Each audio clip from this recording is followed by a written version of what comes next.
For a limited time, until I kick off my deal hunting season next year, I want to get on a call with as many Simple Passive Cash Flow listeners who I have not connected with yet. I want to see if there's any way I can help or at least demystify this world of real estate investing to expedite you on the road to financial freedom. New friends, book a call at simplepassivecashflow.com/talk. This is a story about a dude named Lane. He moved to the mainland and bought one place to stay. And then one day he went try to rent them out. And then he became one real investor man.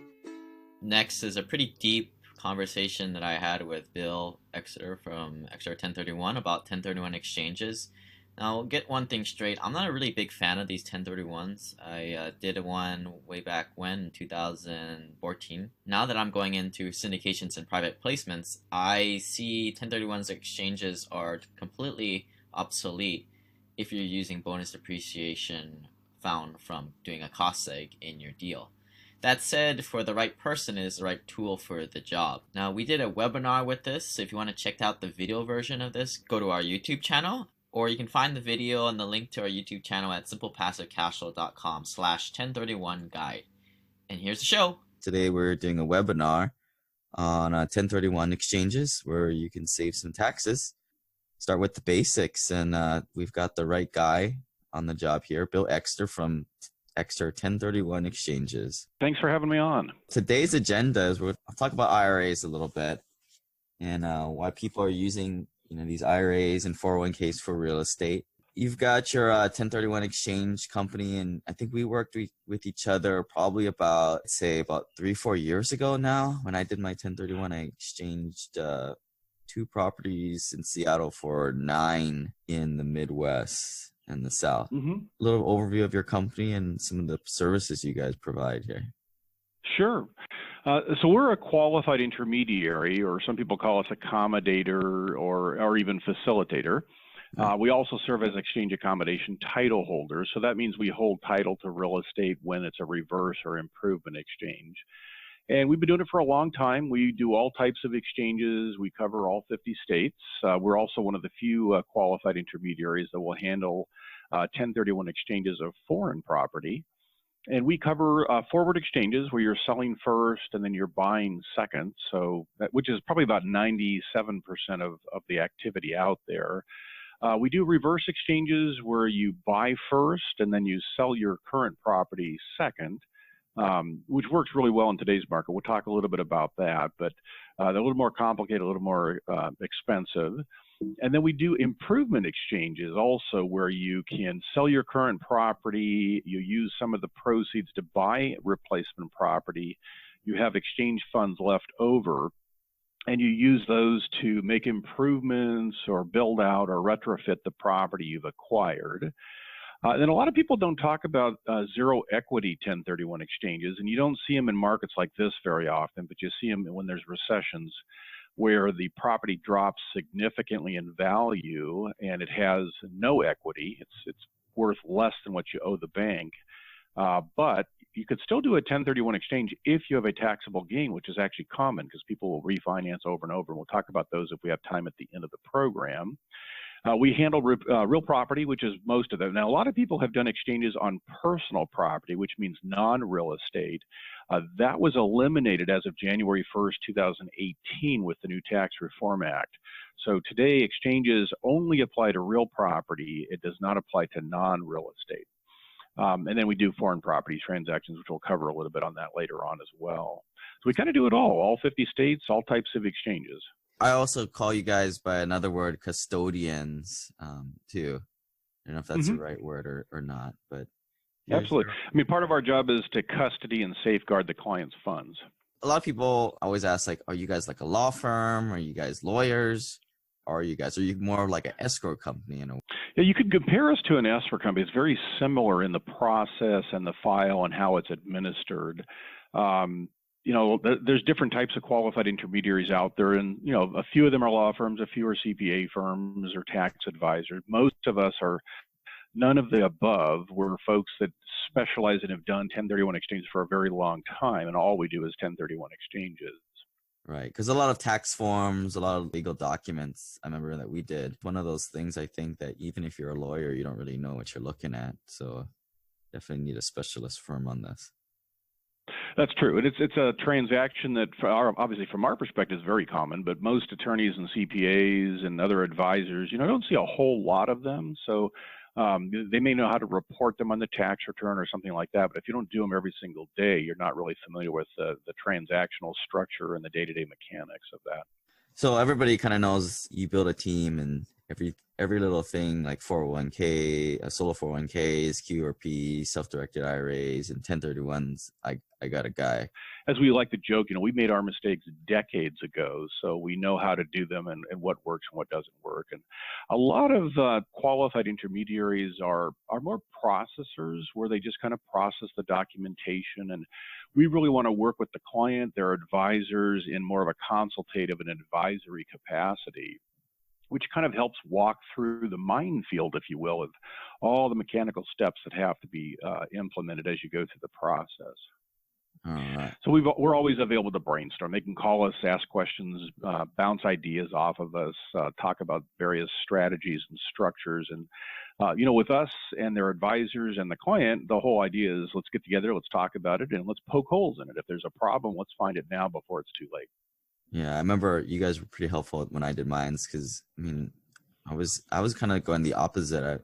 Most people pull properties to go into a bigger one, but I was doing the opposite. I was getting 2 properties to go into 9, and there was a few months of overlap between those 2 1031 exchanges. So it was kind of a nightmare, and I kind of got— It's a little stressful too. yeah, and I don't know if you guys knew, but like some of those properties, the seller found out, so they kind of hosed me, when I was trying to extend out the closings, because they kind of knew I was in that distressed buyer mode. Yeah, that's a good point, because when people are doing exchanges, when they're selling their relinquished property, it's not really a huge issue if you disclose to the buyer. But when you're going out and buying your replacement property, what you just said is an excellent point, that you have to be careful when you disclose it. Some sellers don't care; they don't use it against you, but other sellers can use it against you. So it's all about kind of disclosing at the appropriate time. And there's no right or wrong way to do it. It just kind of depends on each transaction. Kind of start at the beginning here, because I realize some people don't know what the 1031 exchange is. So those who haven't heard of it before, it's named after the Internal Revenue Code. So it's Section 1031 of the Internal Revenue Code. So people just call them 1031 exchanges, tax deferred exchanges, delayed exchanges. They all kind of mean the same thing. And it allows you to sell your rental property, investment or business use property, and defer the payment of your taxes by reinvesting in other like-kind property. And usually investors either fall into a consolidation strategy, they sell multiple and buy one, or they go into a diversification strategy, just like you did, where they sell a couple and buy multiple properties. And so it allows you to accomplish a lot of different things depending on what's right for you and what your goals and objectives are. And it allows you to do all of that without paying the taxes. So that's the benefit of it. And something I just like to reiterate there that I got to highlight in bold is like-kind exchanges. So one of the bad things that I see is someone like myself who has a lot of this real property, and now I'm transitioning to more to syndications, which are held in LLCs. That would not be a like-kind exchange. Good question. Yeah, in fact, if you're doing a syndication, most people do it in a LLC structure where there's multiple investors. So it's really treated as a partnership for tax purposes. In which case, what the investor is really buying is a partnership interest. They're not really buying a real estate interest. So it doesn't qualify for 1031 exchange treatment. So that's a good point to make. It depends on what you're buying, but we have to look at that and make sure it qualifies as a direct purchase in real property. All right. So I'll ask the question, even though a lot of people probably heard the answer and they know which way this is going. Say I have a house that's appreciated $400,000. And I want to roll that into the next deal, which is a syndication with a few other people. Is that a no-go with 1031? It's my favorite answer. It depends. My staff hates that answer. In most cases, it's probably a no-go because you're structuring it as a partnership. But if you can do a syndication like a tenant in common investment strategy where each person is buying into a fractional undivided interest as a tenant in common, that would work. If you're using a Delaware statutory trust structure, that would work. A lot of people call it a DST investment property because each beneficial interest is considered a purchase of real estate for tax purposes. That would qualify. It doesn't happen very often, but I've seen some people use a land trust, and a beneficial interest in a land trust would qualify. But if they're structuring it as an LLC and they're really buying membership interest, which is essentially a partnership interest, that would not qualify. So there are ways to work around it to get it to work, but in most cases it causes a lot of other complications. So most of the time syndications are just put together as an LLC or partnership, and it just won't qualify. Right, and people do those tenant in commons, those ticks is what we call them. But most times in real life, the lead syndicators will kind of be like, no, it's just not worth our time, effort to get that to work. And a lot of times you'll be pulled in with, the other pool of investors. And then it just makes things look a little funny too. You've got this other entity out there that, you try and explain that person's doing a 1031, they're doing a tick, but it just confuses everybody, in my opinion. Money is not that hard to find for these deals that even if you are bringing $200,000, $300,000, $400,000 into a deal, it's really not that worth that much to kind of rock the boat. That's true. That's absolutely. I think I would agree with that. And it just causes too many legal complications and accounting and tax complications. So most people are just going to go through it with a regular syndication, an LLC, and they just don't accept 1031 exchange funds at that point. Right. But it's your money. You could potentially pay $100,000 or more on 400,000. So maybe just chat. I'll be honest. Some things I can't say to general public because it's too personal, and it's not to say bad things about others. Unless you're in the mastermind. One rule we have is what happens in the mastermind stays in the mastermind. To get in, go to simplepassivecashflow.com/journey. Don't be left out and join today. If you've been waiting on the sidelines, this is your moment, and not to be taken by an institutionalized education program. So a lot of people aren't aware of where the 1031s come from. In fact, it's funny, we still get people saying, well, is that legal? It's kind of funny when we get those comments because the 1031 exchanges have been in the tax code since 1921, so they go way back. For years, they were concurrent exchanges, and then the Starker family actually did some in the early 60s. They were audited, they were disqualified, and they went to tax court, and it stretched all the way into the late 70s when the cases were finally wrapped up. And so the Starker family, which took on the IRS through tax court, actually set the precedent for today's delayed exchange, where you can actually sell today, and then you have so many days as we go forward to complete your 1031 exchange. And we'll talk about the deadlines later. So really, the Starker family set the precedent for that, and that's why we have today's delayed exchange transaction. Were they doing real estate, or was it like a partnership? Or? Yeah, it was real estate, and they sold, they were up in Oregon and Washington. They sold some timberland to Crown Zellerbach Corporation. And in return, they got basically a 5-year contractual agreement that said, look, we're going to, the Starker family sold real estate, and Crown Zellerbach said, we'll buy it, and you tell us over the next 5 years what real estate you want, we will buy it and give it to you. So it was like a 5-year delayed exchange. And they effectively took the position that it has to be concurrent, and that's what the IRS said, and Starker disagreed, said the code does not say it has to be concurrent.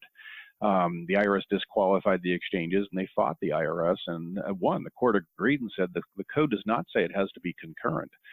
And that's what kind of set the precedent for today. That also kind of created the backlash, if you will, from Congress, where they came out with the 45-day deadline and the 180-day exchange period.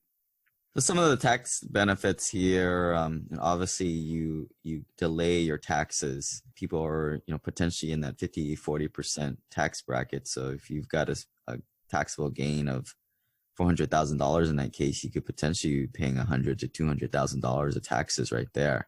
So it's a way of kicking the can down the road. Absolutely, yeah. And it really, allows you to reposition your portfolio based on what your goals and objectives are without incurring any of the capital gain or depreciation recapture taxes. So you're absolutely right. It kicks the can down the road. and it just allows you to keep deferring and deferring and deferring the taxes. I think traditionally people think that they're going to pay less taxes in the future because they'll be in retirement. They won't have the active income anymore. I completely think the opposite. I want to have more income because of my investments in the future. So if that's the case, I would rather pay the taxes now, which, every situation is different, right? So kind of think for yourself and do the math yourself. Yeah, it kind of depends. And if you compare, well, I guess the big benefit of deferring the taxes is that you have all your money in your pocket working for you. And so you can keep all the money invested and keep it growing and building wealth. And if you compare, two families, one that sells and pays the taxes as they go along, and one that sells and does an exchange and defers the taxes all along, after 30 or 40 years, the one that's been doing tax deferred exchanges throughout their lifetime will have a significantly larger wealth and estate because they've had all their money continually rolling over and working and building for them. But if you do that well and you end up with a huge portfolio, you could be in a higher tax bracket once you retire. At that point, then it kind of gives you the option of, well, when do you want to recognize your taxes? We've had people who've come to us and said, look, I'm going to have a much higher tax bracket when I retire, when I start selling property. So one possibility is you do a partial exchange. You could sell property today, maybe it's for $1 million, and instead of reinvesting at $1 million and above, maybe you reinvest at $900,000, trade down by $100,000, and you recognize tax on just the $100,000. So every time you exchange, you pull a little bit of money off the table. So like you said, it really depends on what's right for the investor, and there's lots of different ways to use the 1031 exchange depending on what their goals and objectives are. All right, and you brought up a great counterpoint to my counterpoint that I'll highlight there. It's all about kind of delaying that future gain in a way, and using that, or laying that taxes today so you can pay, so you don't have to pay taxes on it, so you can invest it now. Kind of, I talk a lot about that infinite banking concept. One of the reasons I don't like it, and although I do the strategy, and we can, if you guys are interested in that, we can talk about that on a later day. But one of the bad things is, like if you put 50 grand into that life insurance, you lose $15,000 or so right off the bat. I mean, that could have bought you like half a turnkey rental, and none of the calculations take that into account. So it's kind of the same thing here. You do that 1031 exchange, you get that, essentially that $15,000 back in a way. So you have access to that to investing at. And then I'll add another benefit here, and it's a little morbid. I had a call with a guy a few weeks ago, and I was telling him, my feelings on the 1031 exchange. There's some of the reasons why I wouldn't do one, but for him, he was an older gentleman, and he said, man, I'm probably gonna die in the next 5 years. It's probably the last property I'll buy with this thing, and I just want to hold on to the can as long as possible, and then pass it on to my heirs, tax free. Mm-hmm. That's absolutely true. And we have a morbid sense of humor too. We call it swap till you drop. So you just keep exchanging and exchanging throughout your lifetime. And then when you pass on, you leave the property to your heirs, whether kids, grandkids, or non-relatives. And whoever inherits the property generally will get a full step up in cost basis, which means the capital gain goes away and the depreciation recapture goes away. So they'll have absolutely no taxes to pay there. So it's really a great long-term wealth building tool. If you want to leave all the properties to heirs, they will inherit it. And none of the capital gain, none of the depreciation recapture taxes will ever be incurred. So that's one strategy. And then you get other people who call and say, well, I have no kids, or I am going to use up all of my wealth. I'm not going to leave it to my kids. So there's different strategies there. So it just depends on what's right for the investor. Yeah, but certainly swap till you drop is one of the big ones. And I think that's where you guys come in. I mean, you guys do this all the time. So it's very, it's like the podcast, right? Simple passive cash flow. Once you're in it in a while, you can it's very simple to you, and you can very much advise on the big picture. Absolutely. Yep. And again, for investors, the important thing is to have all of your team together. So the investor, the realtor, the tax advisor, the legal advisor, us as the qualified intermediary, et cetera. And everybody's got a little bit of that expertise, and they kind of circle the wagons and hopefully get the right solution for the investor. Kind of get into the nuts and bolts in here and how these things these work? Okay. Well, one of the things we find is generally the 1031 exchange is right for the investor, but not always. So we wanted to quickly kind of cover other options that might be appropriate. So the 1031 exchange applies to properties that are held for rental, investment, or business use, and we'll cover more on that. The 1033 exchange comes into play when there's an involuntary conversion. So that could be something like a condemnation, or what legally is technically correct is the eminent domain, or a natural disaster. So the property is taken either by act of God, as they say, the natural disaster, or by the government, which is your eminent domain. And that could be structured as a 1033 exchange. The reason I like to bring that up is a lot of times investors are negotiating with an agency of either the city, county, state, or federal government, and they don't even know they can do this. So they should ask the government to threaten them with the involuntary conversion. And all they have to do is threaten them. And if they can show that they effectively said, look, we're going to buy your property. If you fail to sell, if you fail to close, we're going to take your property through eminent domain. And if they can prove that, then they satisfy and qualify for the 1033 exchange treatment. And that'll buy them anywhere from 2 to 5 years to reinvest. So it's a much longer time frame to reinvest. They do not need anything like a qualified intermediary or third party to hold the funds. So there's a lot of neat planning opportunities with the 1033 exchange. And you can actually pull cash out of the deal and not incur tax consequences. All you have to do is really reinvest at equal or greater value, and it doesn't matter how you pay for it. So a lot of neat stuff there. Yeah, and I used to be a city engineer for a couple of years, and I worked for a big company where we would be able to do condemnation because it's a very powerful company. But the way it works there is from the government agency side is it just takes a long time. And just in case you guys are wondering, you're not going to get paid like 2x the value of the property. It's going to be That's true. Right. Maybe like 110%, 150%, something like that, within reason, right? Because these guys, they like their government jobs and they don't want to get fired, so they're not going to put their butt on the line. They don't care. They can wait you out. That's very true. But you can always, if this is a situation for you, talk to Bill, and then maybe he can, like, there's a formula that he has, and share it with your city engineer or whoever you're working with, and I'm sure they'd be okay with putting something on letterhead that's very kosher for you to qualify for that 1033 exchange. Mm-hmm. Absolutely. The 1034 exchange was something a lot of people did, but they didn't necessarily realize it, and that was kind of a rollover provision. So if they would sell their home that they live in, their primary residence, and then reinvest it in another primary residence of equal or greater value, they could roll over their capital gain into the new property and not pay taxes. And that was taken away in 1996. And then in 1997, they came out with the 121 exclusion, which for most people is actually a much better mousetrap per se.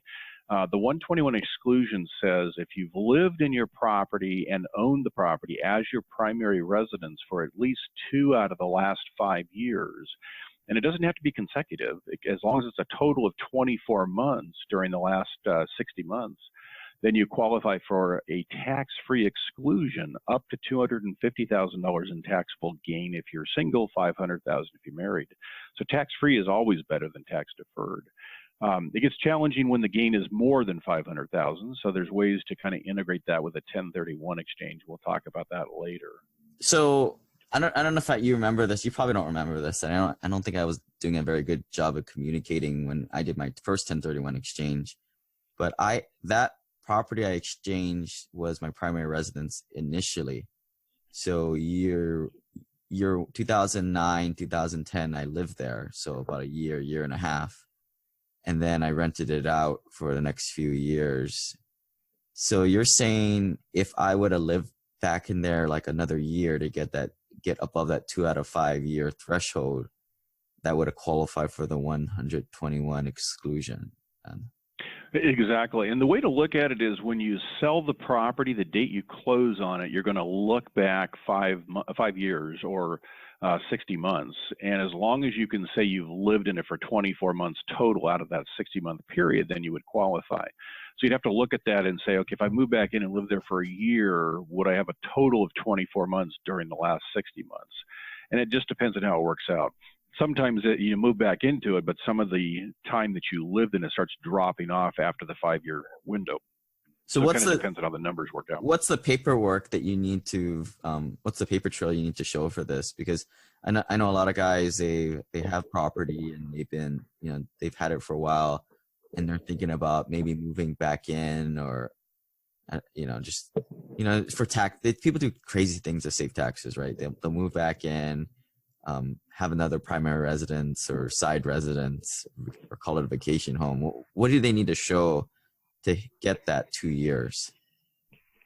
Good question. I mean, it only applies if you get audited, and once you're audited, you're going to have to demonstrate that you did live there for the 24-month period. So, the IRS could look at all sorts of things in terms of where was your mailing address, where did your utility bills go. I've actually seen and heard of them asking the neighbors who have lived there, who lived next door to you for a period of time. They'll check all sorts of things to see, who lived there or who didn't live there. So as long as you can show that you lived there for at least 2 out of the 5 years, you'll qualify. But it does have to be your primary residence. You do have to live there for 2 out of 5 years. Right. Some things that come to mind that definitely you should take care of is definitely shouldn't be taking rental income from that place. If you do take rental That's true. Yep. Under the table, you definitely should not be taking depreciation on the home because it's not a rental property. Yeah, utility bills comes to mind. Good idea there. And just don't be a bonehead about it, I think. Yeah, as long as you're above board, you're in good shape. If you're pushing the envelope and bending the rules a little bit, that's where you get into trouble. So it's primary residence, not vacation home. You can't call it a vacation home. That's right. Yeah, it has to be your primary residence. Vacation homes and second homes kind of fall into the middle. They're not a primary residence, so they don't qualify for the 121 exclusion. They're not rental property or investment property. I mean, most of us buy that for investment anyways, but it's not technically investment property, so it doesn't qualify for the 1031 exchange. So there's a lot of planning opportunities there where you can convert it to a primary residence or you can convert it to rental property. Yeah, maybe you can say like you and your wife were fighting for 2 years and then she kicked you out and then you live there. Just joking. Like I said before, it's really critical to have your team together because everybody has a little piece of information that's always good to wrap together and give everybody a chance to poke holes in your strategy to make sure what you're doing is the right strategy for you. Structures, there's really 3 primary structures. There's forward 1031 exchanges. That's where you're selling first, buying second. That's, again, what I said before, is that's 97% approximately of the transaction volume out there. There's reverse 1031 exchanges where you are going to buy your replacement property first and then you sell your relinquished property later. So it's the exact opposite. In today's market, that actually makes a lot of sense because you're buying first. You can take all the time you want to go out and find the right property, buy it, close on it. They're more complicated because we have to take title to the property, we as the qualified intermediary. So it gets a little complicated there. Then there's improvement exchanges, which we kind of mentioned. So going back to the forward exchanges, that's again 97% of the transaction volume out there. And there's a number of ways of doing that. Before the Starker case, all of the 1031 exchanges were concurrent, which means the sales and the purchases all closed simultaneously or concurrently on the same day. And that's kind of like herding cats, trying to get everybody to move together and everybody get their ducks lined up in a row, and then closing concurrently can be challenging. So today, most of them, because of the Starker case, are now considered delayed exchanges where you sell your relinquished property first, and then you have 180 days to close on the purchase of your replacement properties. In today's market, though, it gets a lot more complicated. You sell first, you trigger your gain, and then what if you can't find replacement properties that make sense? It's a hot market. You're getting multiple offers, bidding wars, etc. If you sell first, you're in your 45 days. You're trying to find property, and you make offers, and you don't win the bid. You may end up with a failed exchange. It becomes taxable. Let's pause there because we're talking about the 45-day rule. You sell the first property, and then you have 45 days after the date of the sale to identify some other replacement properties. And you just can't identify every single property under the sky. There's a limit. That's right. In fact, when I got into business in the early 80s, we'd have clients who'd call up, and this is before the regulations came out, so we weren't sure what the answer would be from the IRS, and they would ask, can I identify the, like the Los Angeles County multiple listing service? And it's like, no, that's probably a little too broad. So Yeah. that's right. That's 45 calendar days to identify, and most people use the 3 property rule. So you can identify up to 3 properties with probably with the intent to buy one, but you could certainly buy all 3 if you wanted to. I think I did like the 200% rule because on Hmm. my exchange I had like I think it sold for 450, so I walked away with 150,000 or 200,000 of profit. I think I identified it 10 or 12 properties or something. How did we get to that number? Yeah, good question. So with the, usually if clients are really trying to trade up in value by buying one property, they'll use the 3 property rule. When they're trying to diversify, like you did, then you're going to sell 1 or 2 probably and buy multiple. The 3 property rule is not going to work because you're going to want to identify more than 3 like you did. So then we use the 200%, and that's 200% of your sale price. So in your case, if you sold for 450, 200% would be 900,000. You could identify as many properties as you want as long as the total value identified is not more than 900,000. So you just double the sale price of your relinquished property.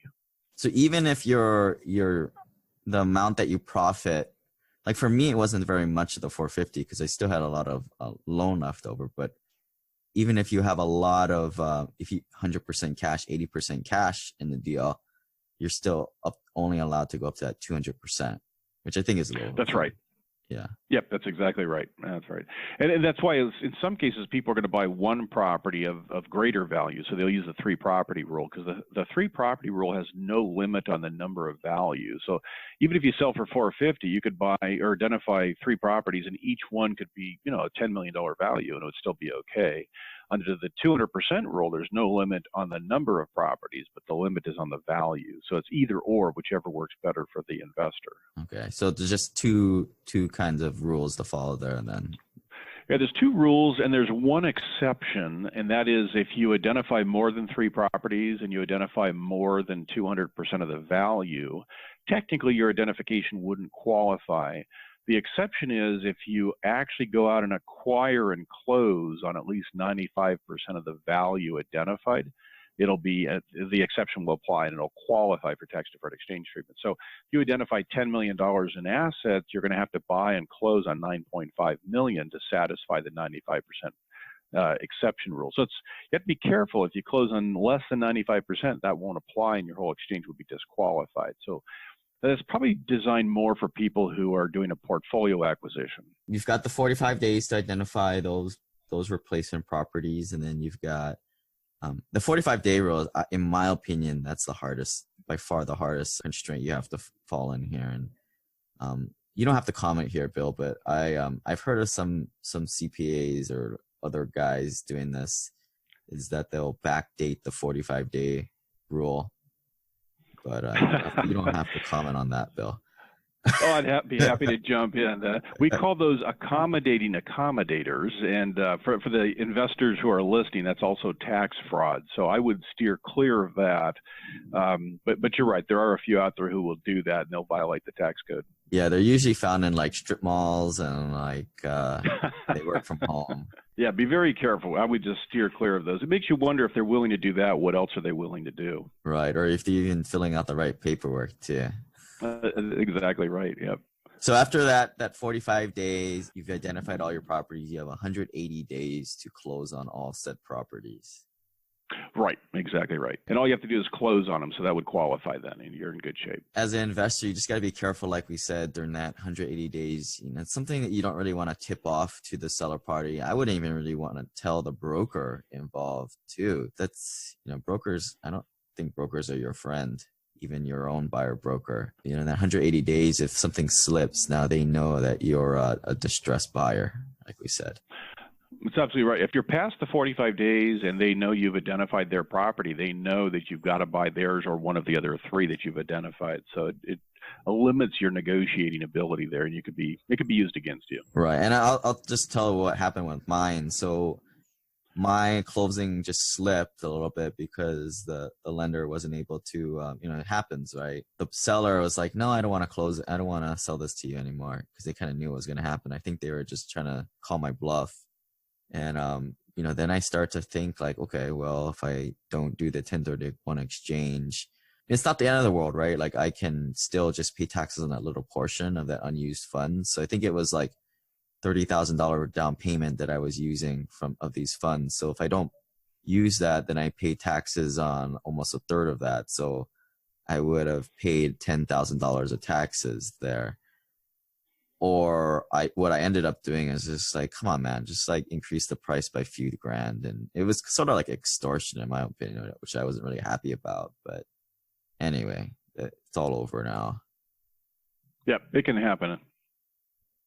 So reverse exchanges.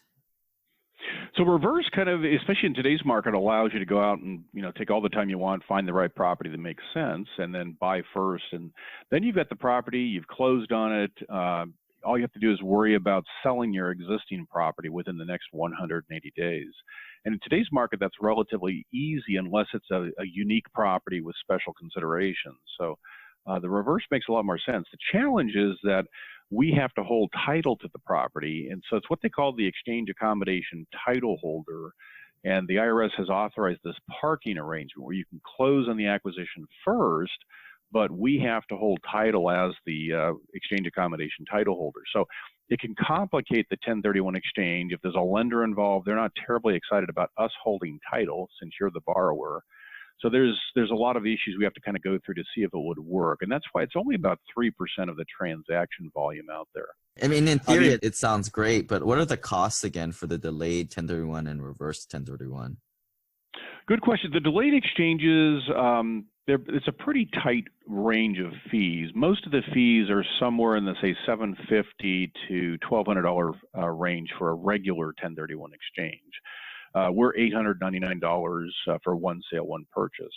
Reverses are going to be all over the place depending on who you talk to, but most of the exchange companies who really know what they're doing, they're going to be priced somewhere between $6,000 and $9,000. They're going to set up an LLC just for the taxpayer's transaction. At least they should. You shouldn't be reusing the same entity over and over and over again.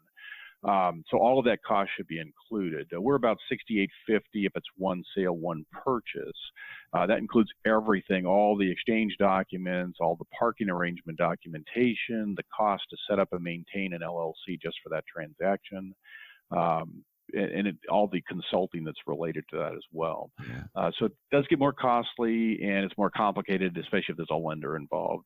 Right. So if you're doing like trying to shelter a gain of less than 100 grand, it's just probably not even worth it. Yeah, you just have to look at the threshold there and see what makes sense for the client. If it's a small gain, it's not worth the hassle. It's probably better just to pay the tax, and then you can reinvest on your terms, your timeline. And then the improvement 1031 exchange, we kind of mentioned before, you sell a current asset and you use the funds to both buy property and then make improvements on it. It's more complicated also, just like the reverse exchange. We have to hold title to the property you acquire. And if there's a lender involved, they may not permit that. So we have to kind of go through the process to see if everything will work out well and it'll work okay. So you don't see a whole lot of improvement exchanges out there because you've got that risk issue, and there's usually some type of lender or construction lender involved, and you also have the 180-day constraint. So if whatever you can't build within the 180-day period won't qualify as part of your exchange. So it really depends on what you're looking at doing in the transaction. Then our role is really the qualified intermediary, and I can go through some of this pretty quickly. We draft the legal documents, we hold the funds during the process, or we hold title to real estate as we go through all of that. It's important to get everybody involved right off the bat. Have your legal and tax advisors take a look at everything, make sure it's all going to qualify, and we'll serve in a kind of an advisory consultative role, almost like a quarterback, where we're making sure all the pieces are kind of fitting in together and working together so the 1031 exchange will be successful. Right. And you guys need to get the qualified intermediary on board before your subject property sells first. Once you sell it, yep, it's too late. Sorry, guys. Exactly. Once the sale closes, they have the right to the funds, and that's what triggers the tax consequence. So getting started is easy. Just notify all the parties that you're doing a 1031 exchange, have your advisors review everything, retain Exeter 1031 exchange to get your exchange set up. And then from there, we'll take the ball and run with it. We'll talk to your closing agent, your escrow officer, et cetera. get copies of all the documents, draft the exchange documentation, and email it to you and your advisors for review and signature. And then the exchange is set up and you're ready to go. And then at that point, you can close whenever you're ready. So you do need to tell your broker then, and your lending officers. It's on the sales side. You want to tell your broker and closing agents probably right off the bat, so that way they know what to do, because there are some documents that get structured a little differently. And certain jurisdictions like California, a couple other states have withholding requirements, so you want to get the proper documentation to avoid the withholding since you're doing a 1031 exchange transaction. On the buy side, you don't have to tell anybody right off the bat, but the documents will be a little bit different. So you kind of wait toward the end so that you don't have to go through what you did where they use it against you. And then the qualifying use issue, this is one of the most important parts of the 1031 exchange. Lots of misinformation out there, but it's important that the property you're selling and the property you're buying are held for rental, investment, or business use. Any of those three would qualify. That's critical. If you're in the business of buying property and rehabbing it, fixing it up, and then selling it, or what we call flipping or rehabbers, you're not really holding for investment, you're holding for sale. So that's not going to qualify for exchange treatment. If you're in the business of developing or contracting, etc., and you really buy, build, and sell, then again, you're holding for sale. It doesn't qualify. Now, if you do any of those activities, you buy, you rehab, you fix up, you build and develop or what have you, and then you hold as rental property, then it would qualify. So it all boils down to what is your intent. And a lot of people get hung up on how long did you hold title to the property? Did you hold title for a year, 2 years? There is no holding period requirement in the code or the regs. What it says is you have to have the intent to hold for rental, investment, or business use, and that's what it's all about. Obviously, the longer you hold it as rental property, the easier it is to prove intent. So that's why you get people recommending 1 year, 2 years, what have you. But it's all about proving intent that you had the intent to hold for rental, investment, or business use. Right. So a good example would be if you do a property, you fix it up, and your intent to hold it, but something happens where you move across country or you get military orders, and you can prove that. You can prove the paper trail. You got emails. I mean, it all comes down to an auditor, right? Like, how can you substantiate your claim? And that's exactly right. Your example is perfect. A lot of guys, these flipper guys, they're the worst. Like, they're like, well, I'm gonna try and make these emails and like, hey man, I'm gonna hold this forever. No, that's not gonna work. That's right. Yep. It all boils down to your ability to prove intent. So the rehabbing, the flipping, the wholesaling, and whatnot just won't qualify unless you can prove you had the intent to hold. So same with condo conversions and all of that. And the holding period, we kind of already talked about that. So just it all boils down to what can you prove if you get audited. Like-kind property has lots of misinformation out there. This literally means all you have to do is sell real estate and buy real estate. And as long as you're selling real estate and buying real estate, it qualifies as like-kind. If you're doing foreign property, it has to be foreign property for other foreign property. If you're doing U.S. property, it has to be U.S. for U.S. property. But as long as it's real estate for real estate, it'll satisfy the like-kind requirement. So that's really an easy thing to satisfy. So last year, a lot of my guys bought coffee parcels. So you guys can check that. Simple passive cash flow backstop coffee. And that's in Panama. Would that qualify for a like-kind exchange? They sold it would if they're buying parcels down there, but it would have to be, they would have to sell foreign property to buy that to qualify. If they're selling U.S. property and then buying down there, that would not qualify because they're selling U.S. property. They're not buying U.S. property. This is just a quick list of like-kind property so they can see what would qualify. And all of these are considered like-kind to each other. So there's still a lot of curriculum out there that says if you sell a condo, you have to buy a condo. If you sell an apartment, you have to buy apartments. And that's not true. Again, as long as it's real estate for real estate, it qualifies. So all of these are considered like-kind to each other. You can exchange between all of these asset classes, including things like oil and gas rights, mineral rights, water rights, air rights, etc. All of those qualify as real estate in most states. So that would all be part of a 1031 exchange.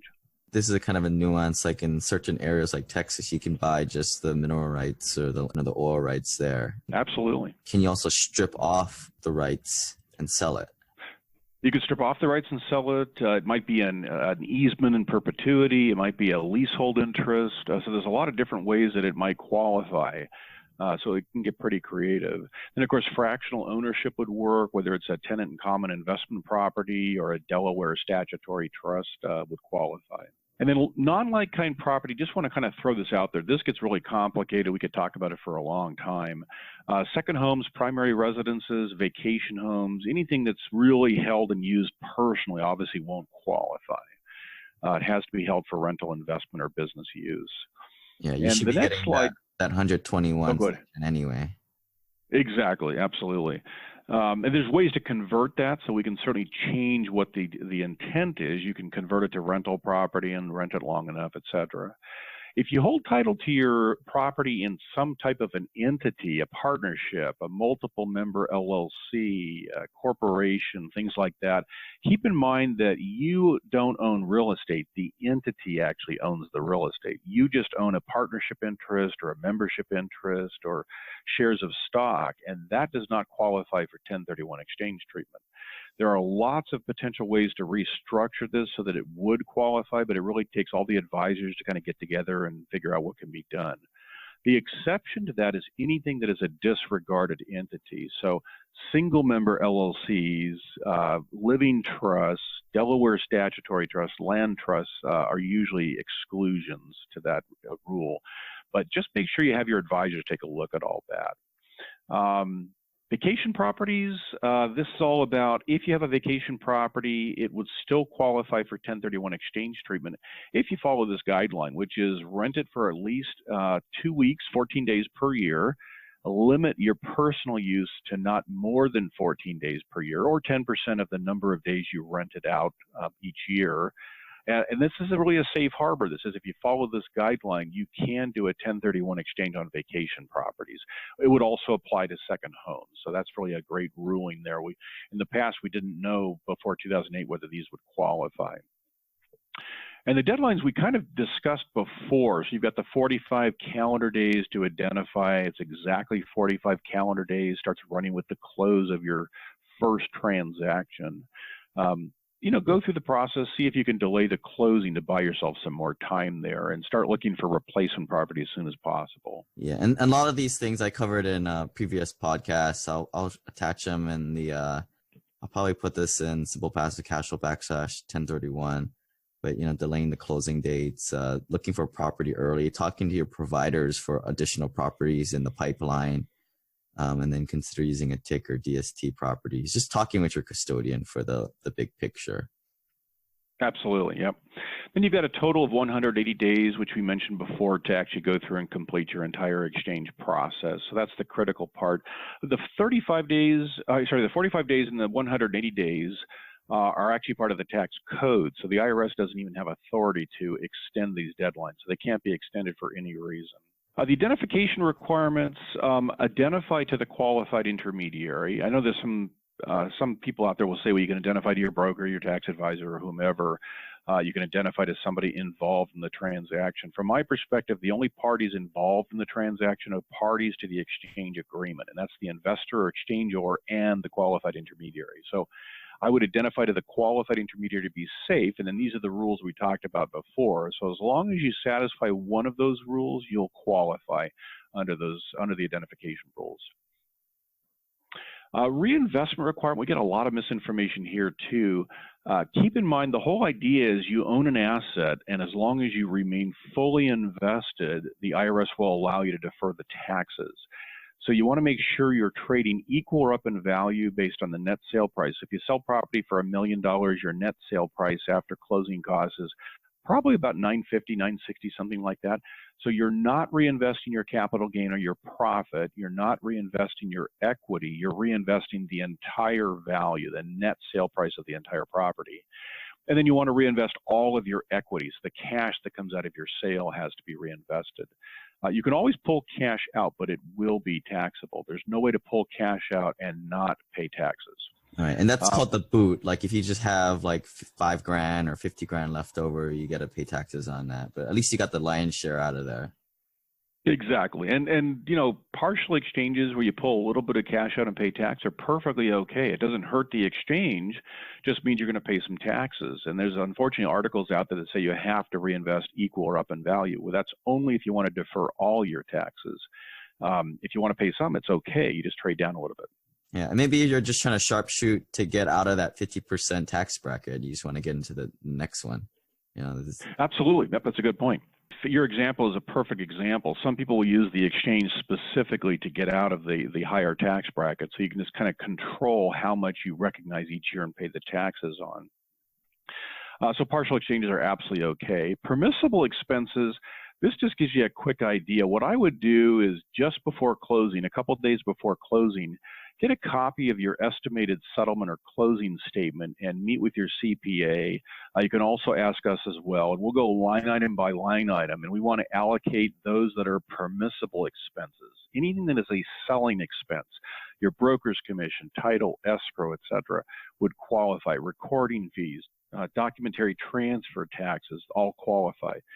Operating expenses like prorated rents, prorated property taxes, HOA expenses, things like that are not permissible. Lender-related items, loan payoff costs, charges, fees, etc., loan origination costs and fees are not permissible. So we can actually narrow down to what are permissible and what are not permissible, and those that are not permissible, you can put out-of-pocket funds into closing to cover those, and then you won't incur any taxes. So that's critical if you want to avoid paying any tax. If a lot of clients don't care, they just let it go through and they pay a little bit of tax on those non-permissible items. A lot of rules there, but I would just rely on what are the experts on that kind of stuff. Yeah, this slide just kind of gives you a quick outline of all the permissible expenses. So it'll go through that list. And I think the next slide goes through all the non-permissibles as we get through that.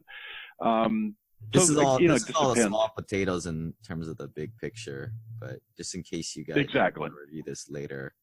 But I just rely on your custodian for this stuff. And you can certainly exchange multiple properties, which is exactly what you did. You sold 2 and bought, I think you said 9. So you can go either direction. You can sell multiple, buy multiple, or any combination thereof. Just the more properties involved, the more complicated it gets. There are ways to combine a forward 1031 exchange with a reverse exchange or vice versa. So if you have a lot of moving parts, we can actually combine 2 exchange strategies to help accomplish things. You may sell a couple properties, buy a property in the middle, and then sell a couple more properties and combine them all through that. If it's a seller carryback involved, that's where it gets complicated. So if you're selling property and you do a seller carryback note, keep in mind that you're selling real estate, you're getting some cash, but you're also getting a note. And the question is, how do you go buy replacement property when there's a seller carryback note involved? It's possible. It gets a little more complicated. So we really have to look at the situation, walk you through the complexities involved, and decide if it makes sense for you. But with a 1031 exchange, I always recommend try not to do a seller carryback note unless you absolutely have to, because somehow you have to convert it to cash so you can go buy your replacement property. Tax-paying entity, we have to make sure the same taxpayer is selling versus buying throughout the entire 1031 exchange. So this goes back to those entities I had talked about before.